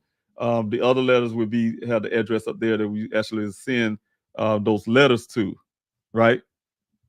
But like I said, these mail stuffers here, the ones here, you can just send those to the address that I have below, these two here. But you can address, of course, Chief Hall and also Sheriff and Zone of the Maricopa County Sheriff's Office. But when you click on these PDFs here, you guys, I'm gonna just click on the first one. You get the like I said, you get these mail stuff. You print them out, and send those in to those addresses. Each one of them is the same way. Each PDF is the same way.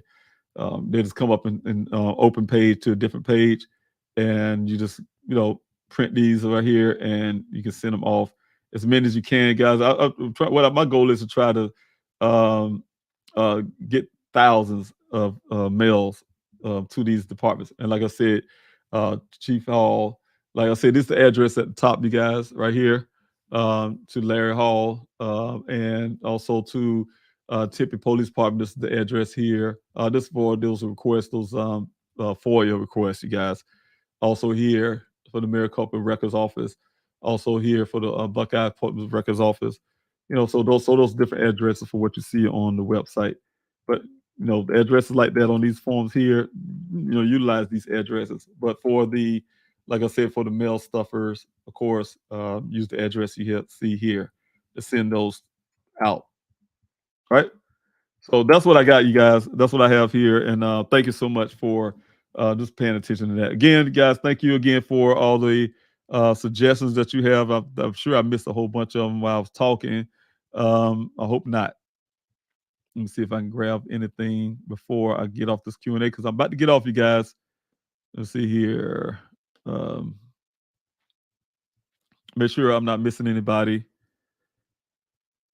because you guys came up with some great ideas. I do have a question, though, from East Sands. Yes. What did Ken say? What did Ken say he used the red spray paint for again? He told me directly, guys, this is not what something I got from the Buckeye Police Department. This is something he told me in my interview with him. He said he spray painted rocks with red paint. I don't know how he spray painted with a spray can. He said, "Oh, I use a can," but he said I spray painted rocks with red paint. So I'm assuming it's a red can, spray can, so that law enforcement know where to come to, where the tracks lead to. That's what he did. So that's what he's doing. He's spray painting rocks with red paint, rocks for whatever reason. And that's what he told me. All right, so that was a direct thing. And let's see. Happened at home, I think. Okay, I have one here, Terry Dean. I want to make sure I didn't miss anybody. And I think this is one you have here. Now where I did put my paper. But helping home. I'm trying to find my paper, you guys. So, there we go. So it's helping home. Okay. All right. Thank you, Terry Dean. Thanks so much for that one. And let's see, make sure I'm not missing anybody. I'm actually in the process of getting the correct and best address. I need to speak with Mr. Robinson. Thank you so much. And what's the correct address of, let me see. Someone's asking about the address.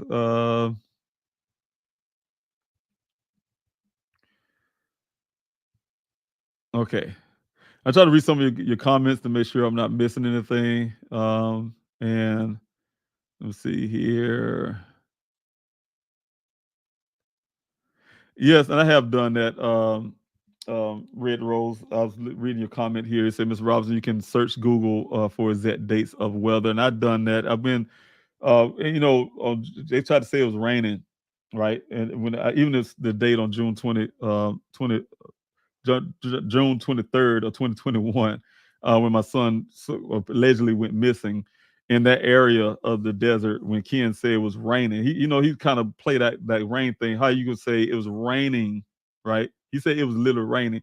He told me that they was thinking, it's two things he said. They was looking at whether to see if it's going to rain. And then at one point he said it was raining, and he said it was going to, he went to the cell to pass. Then one said, or like the rain and waiting on the setup. So the story is all wishy-washy with that in the first place. Then you got people arguing saying it was raining that day.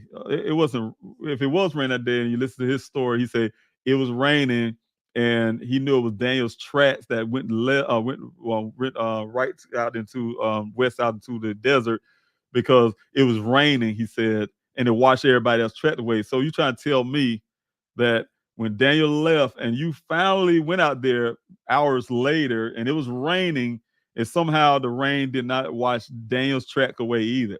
It washed everybody else's tracks away, but not Daniel. He had these special tracks. His tracks, he must have had some deep tread in the time. He had these special tires with deep treads that rain just couldn't wash that away. I mean, BS, you guys. It's so much to the story just don't make sense from the guy's story and what he says. Also, so yeah, I did check that, and when I checked the weather report, it wasn't raining. It said no rain on that day in that area because it's a different point. I didn't do it through Google. I did it through another site, a weather site, and I was able to get direct detail of that date in that general area right there where Daniel allegedly went missing. Also, thank you, Red Rose. Again, I think that the FBI knew about all the other bodies you found and how Daniel's case was mishandled. They may show up. You know, yeah, that whole area out there is a crime scene. Like I wrote in that letter when I asked for the FBI. As a parent, as a father, my son went missing in a crime scene. This is exactly what I had in that letter. And I told him, and I went through the details and the strange detail of why I came to that conclusion. This is the truth. We found those human remains, the human skull close to where the vehicle was found that they couldn't find. Again, you guys, with those so-called Maricopa County cadaver dogs and search dogs, which the rancher said again, they only had one dog and it wasn't a cadaver dog. But, I get a point. But the thing is, they haven't found anything. And it was right there. So they dogs had a cold that day, their nose was broken, or whatever the case may be, something was going on with those dogs. Or they're not trained correctly. So whatever the fact is, there was crime happened out there. My son was missing in that crime area. East Sands, thanks so much for your question. What did Ken say? Okay, of course, that's the question I just had. Again,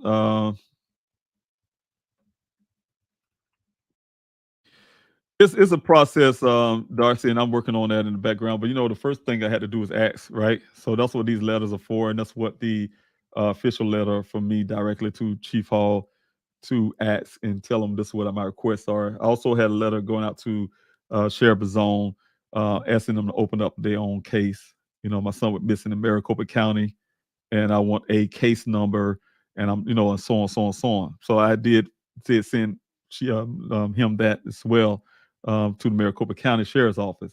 Look, I'm putting in a missing person report with you guys, so that type deal. All right, so they can open their own independent investigation into my son's disappearance. Also, Ryan Hudson, all problems are solved through the process of question and answers. There are no exceptions. Also, Patty's Voice, have they asked for your DNA for familiar comparison? Yeah, well, they haven't. I had to, that's crazy, guys. Almost a year later, I think it was close to a year later or close right at a year later.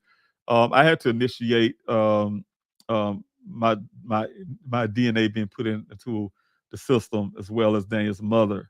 And it didn't come from law enforcement, Buckeye, or anybody. Right, guys? I got it from you guys who brought it to my attention. When I say you guys, volunteers and people like yourself who brought it to my attention that I should be going to name this and this and that, blah, blah. So I initiated that at the beginning, and my team did as well, and initiated that, and then had that set up, which I had it done at the Tempe Police Department, who in turn gave that over to the Buckeye Police Department. So yeah, those things are there. The comparison for me as a family, but as in the stuff that the Buckeye Police Department asked for, they waited almost a year or so asking me for a razor that don't probably even exist anymore. Also, Red Rose, the names of the coworkers, the name of the coworker, the construction company, what water survey company, and any who have an investment in the area he was testing could very well be who wanted to get rid of Daniel. And I can't tell you like this from my investigation, Red Rose. There's a lot of conflict of interest, and you'll be surprised who those are. And I do know those, and I'm not willing to say it right now, not from me. You guys can figure it out yourself. But there's a lot of conflict of interest going on with those officials and people involved with the project that's coming out there with this big smart city. I forgot the name of it now. I had it down, but Travelis project that's coming out there. This really big thing with water trying to force bill when Daniel Jobs determined that really determined there's not enough water out there to sustain that community. That's his job. That's Daniel's job, and that's the report that came out in June, the month that he went missing, to say that the water's not enough water there in that area to sustain that community. But he's trying to go forward anyway. So I'm saying, but those investments is set to make millions and millions of dollars, and these guys are having a lot of conflict of interest into that. The same people who need to be investigating, I can't put it that way, or finding out what happened to my son. So Esan's, you can say it that way. Also, Esan, thank you again. His DNA would be all over the vehicle. Yes. And also, if that was Daniel's clothing that we don't recognize as a family, I'm telling law enforcement, look, we don't even recognize his clothing. I don't think that's even Daniel's clothing. Prove to us that Daniel's clothing. Is his DNA all over it? His scent and all this stuff is on it, right, you guys? And this is what they told me when what Detective Biffin told me the date. They called me after 24 hours, over 24 hours later, after the vehicle's found. I'm asking detailed questions. Hey, look, y'all found my son. No, that's all I can. Damn the vehicle. Excuse me, expression. I didn't care about no vehicle. I want to know where did you find my son? No, we didn't find the son. Find your son. We had they claimed they had they didn't see no tracks. He said no because everything in the body was gone. He told me all the stuff right on the ground, shoes, all that, socks, all that. We see no foot tracks leading away from the crime scene. I call it crime scene. And I guess they had supposed to have this dog, right? Dog didn't track nothing because he wasn't there, you guys. I'm telling you, they have all the things. Those tracking dogs were supposed to be able to do that kind of stuff. They had the evidence right there. Like you said, they had the so-called clothing that supposedly belongs to Daniel, as well as the vehicle itself. So there's items in there that can utilize to track somebody, right? And they because Daniel wasn't there, you guys. Those things wasn't there. So the fact that the physical evidence shows that the vehicle's planted there, what I'm saying, you can't force two things, and the evidence is flawed. The evidence that law enforcement is putting out there to the public is flawed. It's been there for 30 days. It hasn't been there for 30 days from their own search, from their own information. Also, the physical evidence that my investigator and I provided for them. It all goes together. Also, Shauna B, thanks so much again for doing that thing and moderating. Just for Daniel hashtag, you guys, those are hashtags. Fight for Daniel Robinson to call him out. Yes, we're gonna continue to call him out too. Ryan, thanks so much being here. Get rid of Daniel. Get rid of Daniel. What could Daniel have done to deserve this? Well, I don't think Daniel done anything, and as in. That's it to be seen about the get rid of part. I'm going to leave that blank for now. Mail-in protests. Thank you, Shauna. Mail-in protests, you guys, go to policehelpfinddaniel.com, and those information is there for you to be able to do that. I like to. Okay, I like the Arizona Bureau of Investigation.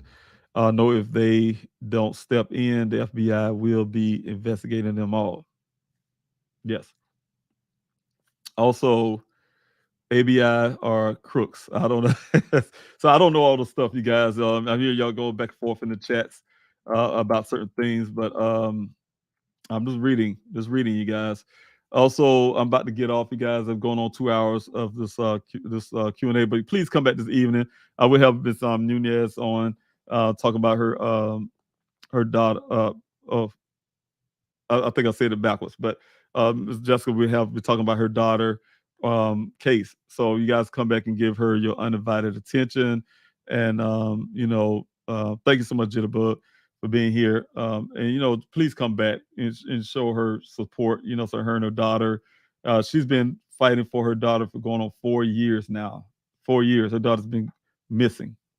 Young lady, a child went missing, and now she's 4 years later. I think she's 14, and she should be close to 18 now, and missing.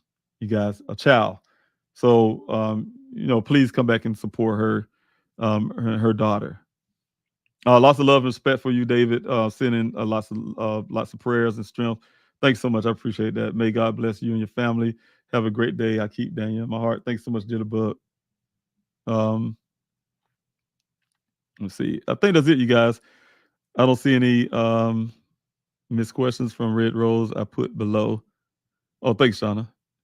Mr. Robinson, did you find out who owned the land his Jeep was found? Yes. If not BLM, it was BLM land, Bureau of Land Management side where the Jeep was found.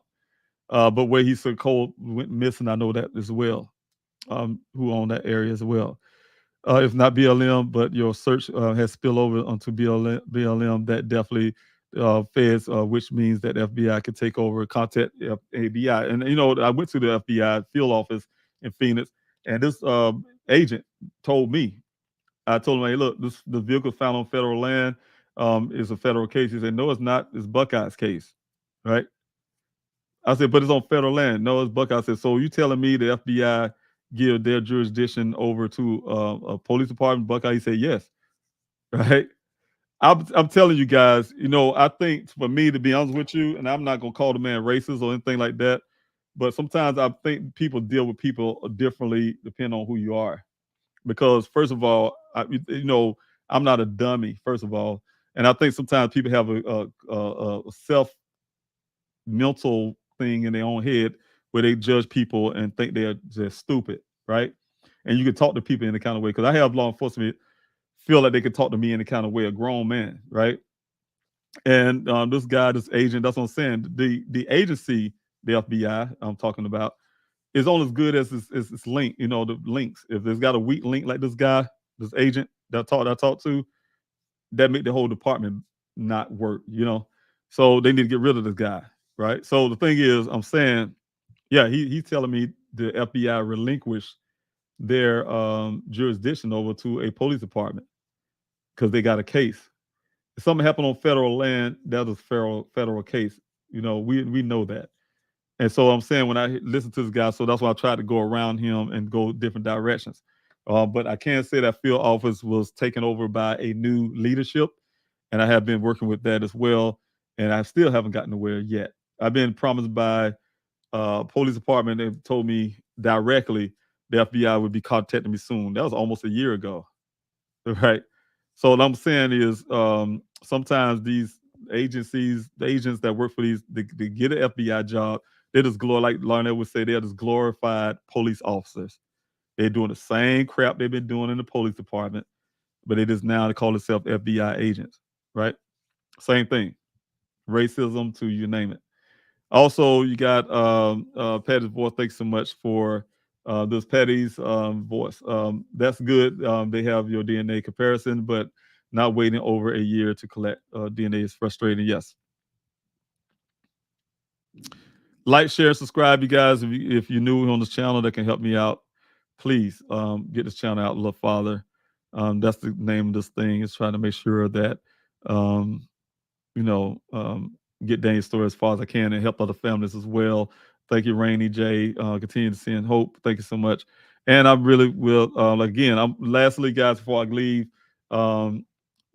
leave, please come back this evening and join me with Miss Jessica on here, Nunez, and talk about her daughter, okay, Elisa Navarro, and to get her support that she needs, her and the family needs.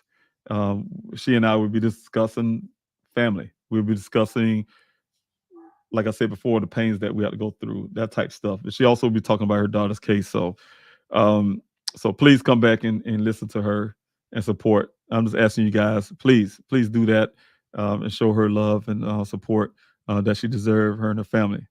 All right, and I will end with that, and I'll play her Jessica video again, and then I will be going. I'll see you guys this evening, and I'll try to come up with a new name. I'll put those together and see if you guys can help me with the finalization of that. So God bless you guys, and I'll talk to you soon. I hit the wrong button, you guys. Here we go. My name is Jessica Nunez. I am Alicia Navarro's mom. My daughter disappeared on September 15, 2019. She left a note indicating, "I ran away. I will be back. I swear. I'm sorry, Alicia." Since that day, there has not been a trace of her. She liked helping others. My daughter is a sweet, loving, smart child. She has autism, so she has challenges, and I'm very worried for her. She loved penguins. She loved reading books. And she's a very smart girl that liked technology. If you could please take a moment to look at my daughter's photo. She could be your daughter, your relative. So please take a moment to look at that picture and see if you could help to be able to locate my daughter and bring her safe home.